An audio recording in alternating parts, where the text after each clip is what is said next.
Bonjour, salut, c'est Glace Titi pour une nouvelle vidéo. Bonne année, hein, bonne année à tout le monde. J'espère que vous avez passé de très bonnes fêtes, que tout s'est très bien passé pour vous. Donc avant de commencer la vidéo d'aujourd'hui, c'est vrai que je me souviens que je vous avais promis une vidéo d'Halloween. Le problème, c'est que ça n'a pas pu se faire. Voilà, l'endroit que j'ai pas pu filmer, j'ai pas pu filmer ce que je voulais filmer. Donc du coup, la vidéo n'a pas pu, enfin la vidéo d'Halloween n'a pas pu se faire et je voulais la remplacer par de, de, une vidéo de travaux manuels. Le problème, c'est que je n'ai pas acheté encore le matériel pour la faire. Donc du coup, voilà, pour l'instant, il n'y a pas de... Enfin voilà, donc du coup, c'est pour ça que pendant un long moment, j'ai pas fait de... Enfin, vous n'avez pas eu de Noël et j'ai pas fait d'autres vidéos depuis. Voilà, je m'excuse pour ça. Et je ferai en sorte, un de ces quatre, de faire une vidéo de travaux manuels qui, qui remplacera la fameuse vidéo d'Halloween que je devais faire. Voilà. Donc maintenant, nous allons commencer la vidéo. Du coup, aujourd'hui, c'est pour raconter l'histoire. Enfin, c'est pour une histoire. Voilà, je suis tombée, j'ai regardé plein de documentaires, plein de trucs sur les lieux maudits, les lieux hantés, enfin des trucs vraiment pas mal, des trucs qui sont vraiment basés sur le paranormal et je suis tombée sur une histoire paranormale et je me suis dit il faut que je la raconte. C'est un super sujet et je trouvais ça super important de le faire en vidéo. Voilà, tout simplement. Sans plus attendre, on va commencer la vidéo. L'histoire que je vais raconter aujourd'hui, c'est l'histoire de Capucine. Capucine nous dit que elle, euh, elle, euh, elle a perdu ses parents quand elle était vraiment, elle a perdu ses parents. C'est vraiment quelque chose de tragique. Et en fait, depuis qu'elle a perdu ses parents, si vous voulez, elle avait une sœur et vu que c'est l'aînée, vu qu'elle était majeure à la période des faits, donc du coup, elle pouvait garder sa sœur. Voilà. Le problème, c'est que sa sœur voulait faire des études et il fallait payer les études. Ça avait un coût assez coûteux et donc du coup, Capucine, elle avait pas forcément ce qu'il fallait. Du coup, elle a dû se trouver un job d'appoint qui pourrait lui permettre de financer les études de sa petite sœur. Elle va poster une annonce un peu partout dans la rue. Euh, elle va déposer une annonce pour aide ménagère parce que elle a un diplôme là-dessus. Elle a déjà travaillé. Enfin, voilà, c'est son domaine. Voilà, c'est son domaine. C'est le truc qu'elle sait faire. Du coup, elle a mis des annonces un peu partout. On va dire 2 semaines après avoir posé ses annonces, elle va avoir quelqu'un qui va lui téléphoner sur son téléphone pro. Voilà, elle avait mis son numéro de téléphone et donc du coup, quelqu'un lui la contacte et lui dit que il a vu son annonce et qu'il est peut-être intéressé. Et donc la dame, parce que c'est une dame, lui explique que elle souhaiterait que quelqu'un puisse l'aider à entretenir son château. Voilà, c'est un château, elle est propriétaire d'un château, elle l'a récupéré à la suite du décès de son père, donc du coup, elle a hérité de ce château et elle voudrait le mettre en vente. Mais avant de le mettre en vente, elle voudrait qu'on faire un, faire un revêtement, si vous voulez, du château pour justement pouvoir commencer à le vendre et justement que les visites, enfin présenter le château sur sa plus belle, sur son plus beau jour, quoi, voilà. Donc du coup, c'est pas un travail qui va durer très longtemps, c'est juste un travail de 3 semaines. Mais quand elle voit le cachet que la dame lui propose, ben, du coup, elle accepte. Voilà, elle accepte de postuler. Donc, du coup, la dame lui donne rendez-vous au château, elle lui donne l'adresse et le lendemain, elle lui donne rendez-vous au fameux château. Donc, elle se rend, du coup, le lendemain, Capucine se rend au château. Et en fait, quand elle est devant le château, elle va nous expliquer que il est immense. Voilà, c'est un manoir, c'est vraiment le grand château, quoi. C'est limite si c'est pas un château fort.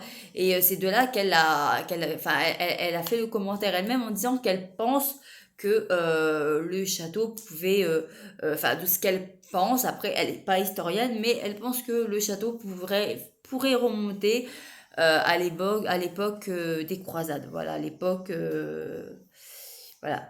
Donc, du coup, elle va à la rencontre de cette dame. Donc, elle se rend compte que la dame est assez âgée. Voilà, elle doit avoir une quarantaine d'années. Et du coup, elle va passer un petit entretien d'embauche, hein, c'est vraiment pas grand-chose. Et donc, du coup, après lui avoir posé quelques questions et avoir demandé à voir son CV, la dame a accepté d'engager Capucine pour cette mission de 3 semaines. Et donc, du coup, dès que les papiers sont faits et que, voilà, dès que l'entretien est fini, elle lui propose de revenir parce qu'en fait, elle a un rendez-vous et elle peut pas rester aujourd'hui. Donc, elle lui demande de revenir le lendemain parce qu'elle voudrait lui présenter le château, ce qui est normal. Donc, du coup, elle revient, Capucine est au rendez-vous le lendemain. Et donc, du coup, là, la dame va commencer à lui faire visiter le château. Donc, du coup, elle va lui faire visiter le château. Et Capucine va avouer que elle n'est pas très à l'aise. Voilà, il y a certains endroits dans le château voilà, il y a certains endroits qui ne la mettent pas, enfin, qui la mettent pas spécialement à l'aise. Et donc, du coup, la dame entreprend de lui raconter l'histoire du château. Parce que je pense que dans la plupart des châteaux forts, il y a des histoires. Donc, du coup, la dame en question a accepté de raconter à peu près l'histoire que elle connaît, enfin, l'histoire qui lui a été racontée par son père. Et donc, du coup, Capucine va le raconter à, enfin, du coup, la dame va le dire à Capucine, excusez-moi. Et donc, en fait, l'histoire, c'est que, apparemment, au XVIIIe siècle, le château était tenu par une femme qui était, si vous voulez, une comtesse, hein. C'était quelqu'un qui était haut dans la hiérarchie. Et du coup, ben, elle était vraiment, voilà, c'était la comtesse. Et elle n'était pas réputée pour une femme enfin, elle n'était pas réputée pour être quelqu'un de super sympa, voilà, hein, elle avait un penchant pour tout ce qui était,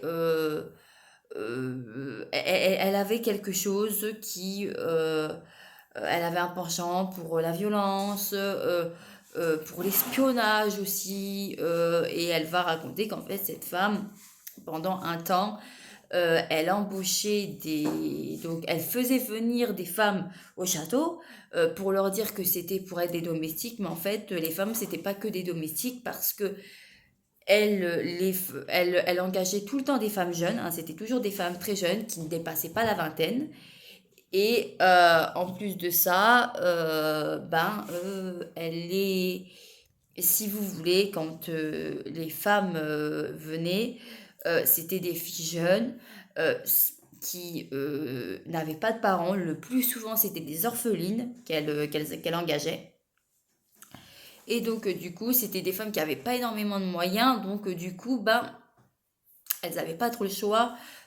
C'était le seul moyen de gagner un petit peu leur vie, quoi, surtout à l'époque. Donc, du coup, elle les faisait venir et elle leur faisait pas faire que les tâches d'une domestique. Elle les prostituait. Et si une des jeunes filles avait le malheur de ne pas lui avoir obéi ou de ne pas lui avoir ramené parce que quand les femmes se faisaient prostituer, la moitié des biens que elle avait, les femmes devaient donner la moitié. Donc si elles donnaient pas la moitié des biens qu'elles avaient eus par rapport à leur travail, et ben elles se faisaient battre à mort, hein, c'est le cas de dire. Et si elles essayaient de s'enfuir, c'était pareil. Donc en fait, voilà, c'était une femme qui était vraiment très cruelle. Elle n'avait pas vraiment ce truc-là. Et comme je vous ai dit, elle était à fond sur l'espionnage. Donc donc elle mettait ses domestiques dans une chambre avec un trou où elle pouvait mettre son œil et observer, regarder ce que faisait ce que faisaient les domestiques. Voilà, elle les espionnait dans leurs intimités, même quand elles allaient se coucher. Et il y a eu beaucoup de problèmes, il y a eu des abus sexuels, il y a eu vraiment plein de problèmes par rapport à ça. Donc voilà, cette comtesse, quand elle était à la tête du château, elle a fait régner la terreur et bah, c'était pas quelqu'un de très fréquentable, voilà. Et donc, du coup, donc la comtesse a régné elle a régné quand même pendant 30 ans. Pendant 30 ans, elle a été à la tête de cette énorme demeure. Et donc, du coup, il y avait ça. Et après, il y avait aussi une autre histoire, peut-être un peu moins rocambolesque, mais il y avait aussi euh, quelqu'un, c'était un docteur. Un docteur, c'était plus un... Enfin, c'était un docteur qui faisait des pratiques pas très catholiques, on va dire. Voilà, hein, il faisait des pratiques qui étaient pas du tout, qui ne faisaient pas du tout partie de la médecine. Et donc, du coup, bah, il a été accusé de sorcellerie et il a fini sur le bûcher. Voilà. Donc, voilà. Donc, déjà, Capucine comprend très vite que le château, il a déjà une longue histoire derrière elle. Et et d'ailleurs, elle va demander à la dame en question, elle va lui dire, est-ce que le château est-ce qu'il a servi pendant les croisades? Et en effet, la dame lui dira que oui, en effet, euh, le château a bien servi lors des croisades. Et donc, du coup, voilà, c'est ça. Donc, voilà, tout se passe pour le mieux, on va dire. Et donc, du coup, après, elle lui fait visiter elle lui fait visiter les salles, parce qu'il y a beaucoup de salles, les salons, les trucs. Et elle va aussi lui faire visiter une petite chambre, en fait. C'est une petite chambre. Et c'était la salle où les filles étaient prostituées, à l'époque où régnait bah, la comtesse. Et donc, du coup, Capucine va très vite, très mal se sentir dans cette pièce. Elle se sent oppressée, elle se sent pas bien. Et c'est limite si elle a pas. Elle a l'impression que les lieux ont gardé une trace de ce qui s'est passé, des horreurs qui se sont passées à l'époque. Donc, du coup, elle revient une semaine plus tard pour commencer à faire son travail. Et donc, c'est un jour où bah, elle est toute seule. Voilà, elle est toute seule. La dame n'est pas là. Donc du coup, elle lui avait laissé les clés donc avant, donc dès que Capucine est arrivée, elle lui a donné les clés du château et elle est partie. Et donc du coup, ben, Capucine va attaquer son travail et très vite, elle va commencer à entendre très vite des bruits de pas dans les escaliers, alors que ben, clairement elle est toute seule.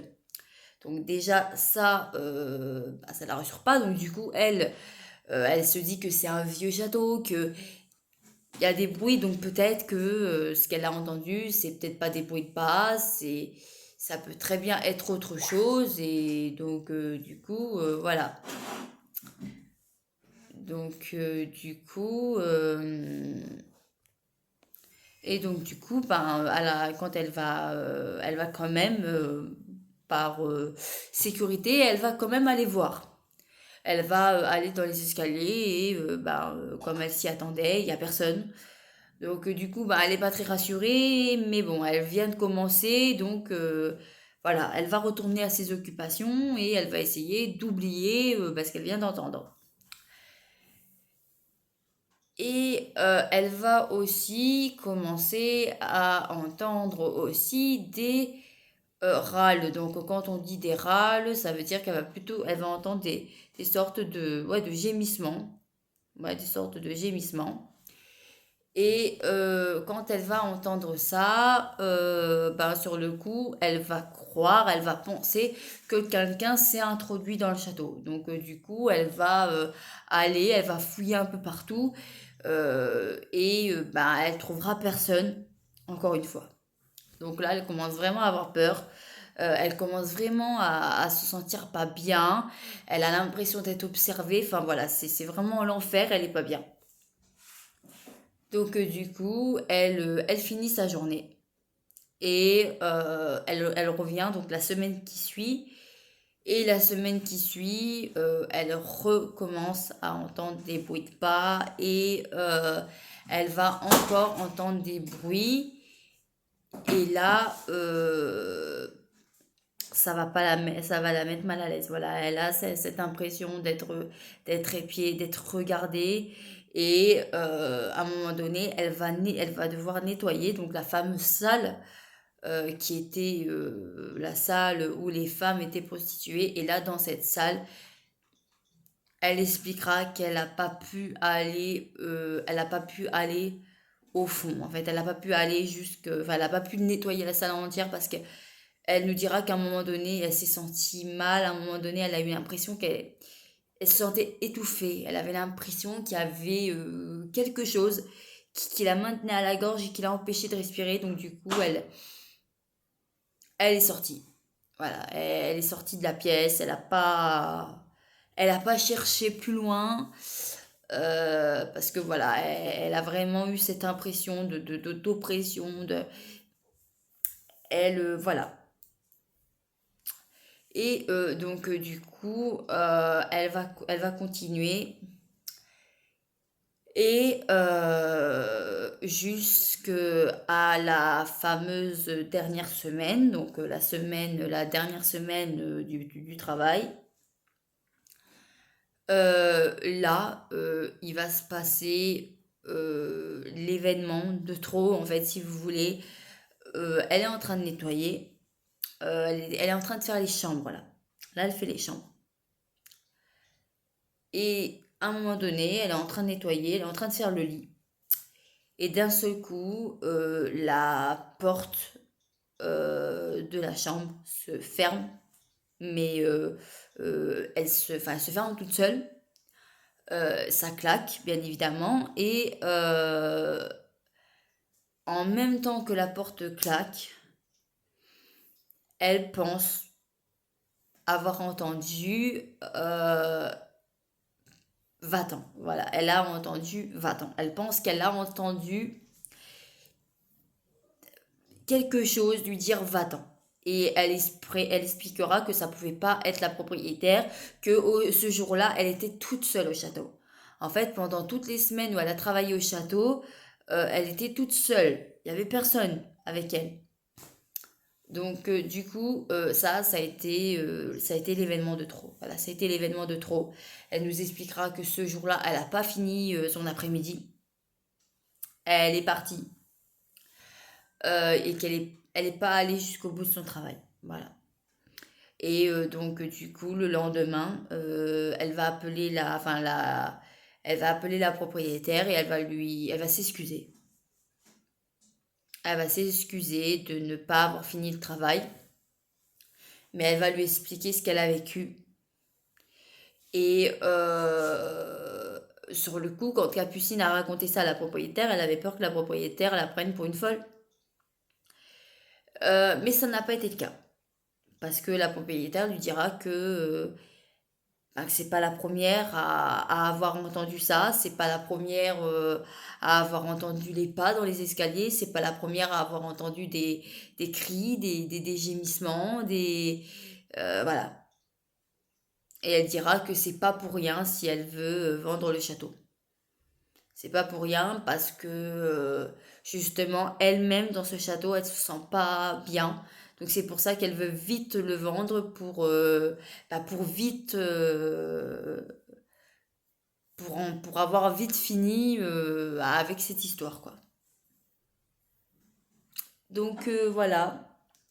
Donc du coup Capucine dira que malgré qu'elle n'avait pas fini le travail, la dame sera gentille, elle lui donnera quand même l'argent, même si elle n'est pas allée au fond de... Enfin, même si elle n'est pas allée... même si elle n'est pas allée au fond de son travail. Voilà. Donc voilà, donc c'est la fin de cette vidéo. J'espère qu'elle vous aura plu.